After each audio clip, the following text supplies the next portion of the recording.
اعوذ باللہ من الشیطان الرجیم بسم اللہ الرحمن الرحیم۔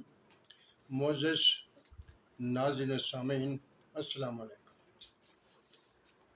انسان اللہ تعالیٰ کا شاہکار ہے اور آسن تقویم کے مقام پر فائز ہے، لیکن جیسا کہ اللہ تعالیٰ نے اس کے بارے میں قرآن شریف میں ارشاد فرمایا ہے، یہ ظلومن بھی ہے، جہولہ بھی ہے، عجولہ بھی ہے۔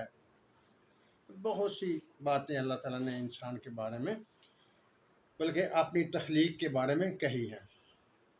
دنیا میں ایسے بھی لوگ گزرے ہیں جنہوں نے خدا کے مقابلے میں خدا ہونے کا اعلان کر دیا اور خود کو خدا کہلوانا شروع کر دیا، اور ان کی قوموں نے ان کو خدا تسلیم کیا اور ان کی عبادت کرنا شروع کر دی۔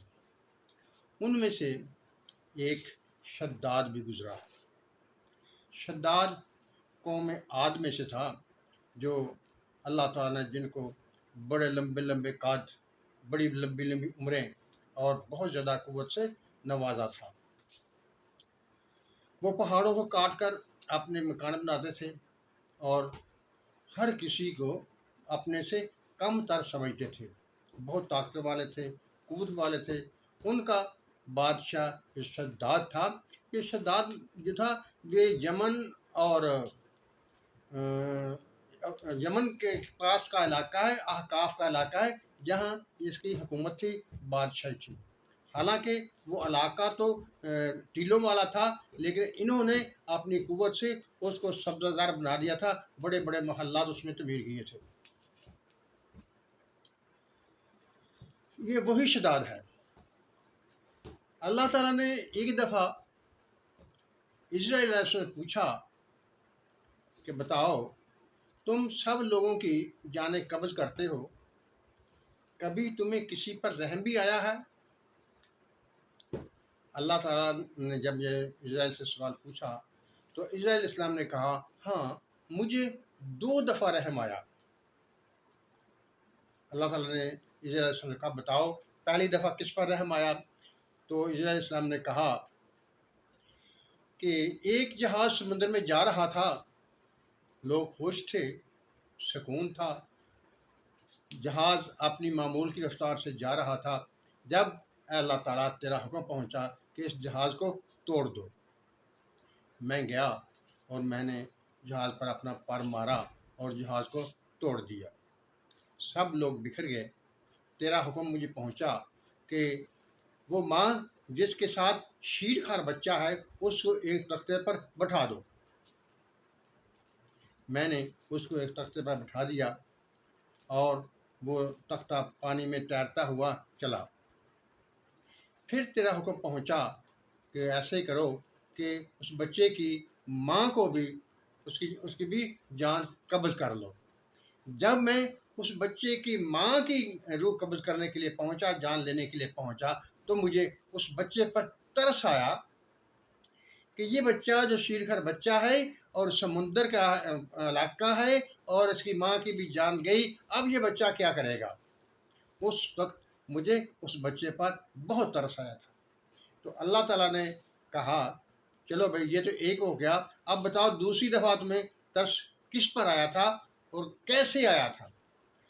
تو اسرائیل علیہ السلام نے اس کا جواب دیا، اے اللہ تعالیٰ مجھے دوسری دفعہ اس وقت ترس آیا جب ایک آدمی نے جنت بنائی، اس میں باغات لگائے، اس میں تعمیرات کی، دودھ شہد کی نہریں چلا دی، اس میں پانی کی نہریں چلا دی، اس میں بہت محنت خرچ کی، بہت دولت خرچ کی، اور جب وہ مکمل ہو گئی تو اس کو جب وہ دیکھنے کے لیے پہنچا، پہلی مرتبہ اس کو دیکھنے کے لیے وہ گیا، تو تیرا حکم مجھے پہنچ گیا کہ اس آدمی کو جنت میں داخل نہیں ہونے دینا۔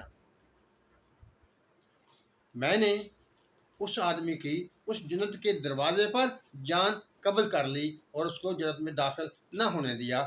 تو اس وقت مجھے اس آدمی پر ترس آیا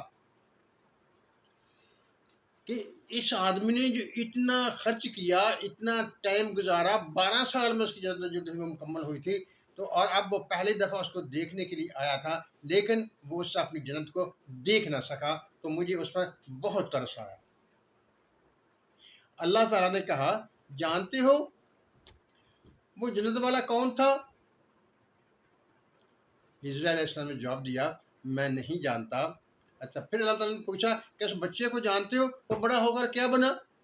حضرت علیہ السلام نے کہا اے اللہ تعالیٰ تو ہی بہتر جانتا ہے، میں نہیں جانتا۔ تو اللہ تعالیٰ نے کہا اے اسرائیل تمہیں 2 دفعہ ترس آیا پوری زندگی میں، تو دونوں دفعہ ایک ہی شخص پر ترس آیا۔ وہ جو بچہ تھا اسے میں نے پالا پوسا، اس کی حفاظت کی، اس کی تربیت کی، تو وہ پھر بادشاہ بنا۔ جب وہ بادشاہ بنا تو وہ میرے مقابل آ گیا اور خود خدا ہونے کا دعویٰ کر بیٹھا۔ جب اس نے خود خدا ہونے کا دعویٰ کر دیا تو میرے نبی حضرت ہود علیہ السلام نے اس کو اسلام کی دعوت دی اور اسے کہا کہ اپنے اس کام سے باز آ جاؤ، اس الہ العالمین کو اپنا الہ مان لو۔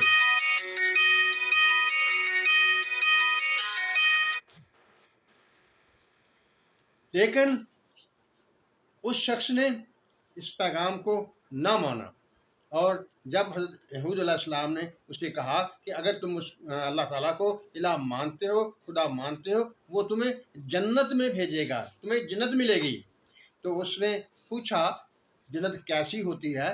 تو حضرت ہود علیہ السلام نے اسی جنت کا سب کچھ بتایا، اس کا ماحول بتایا، اس کا طریقہ کار کیسے کیسے مکانات ہو گئے سب بتا دیا۔ تو بجائے اس کے کہ وہ میری الہیت کو تسلیم کرتا، اس نے جنت بنانا شروع کر دیا۔ جب وہ جنت بنائی تو میں نے یہ فیصلہ کیا کہ یہ شخص کبھی بھی جنت میں نہیں جا سکتا، اسی لیے میں نے تجھے کہا تھا کہ اسے جنت میں داخل نہیں ہونے دینا اور اس کی جان قبض کر لینی ہے۔ جبکہ اس کی موت کے بعد ہم نے اس جنت کو چھپا دیا تھا، اس کو زمین میں دنسا دیا تھا۔ معزز ناظرین سامعین، یہ جو واقعات ہوتے ہیں جو ہم کتابوں میں پڑھتے ہیں اور اس طرح سے ان کو سنتے بھی ہیں، یہ ہماری رہنمائی کے لیے ہوتے ہیں۔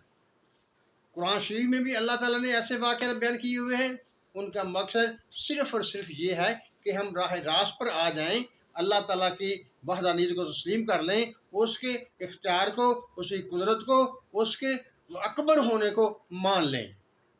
اگر ہم اس پر مان لیں گے تو ہمارے لیے ہی آخر اچھا ہوگا، لیکن اگر ہم اس کو نہیں مانیں گے تو ہمارے لیے تباہی بربادی ہوگی اور ہمارا آخری ٹھکانہ دوزخ میں ہوگا۔ معزز ناظرین سامعین، اللہ تعالیٰ ہم سب پر اپنی نعمت کی بارش کرے، آمین۔ اللہ حافظ۔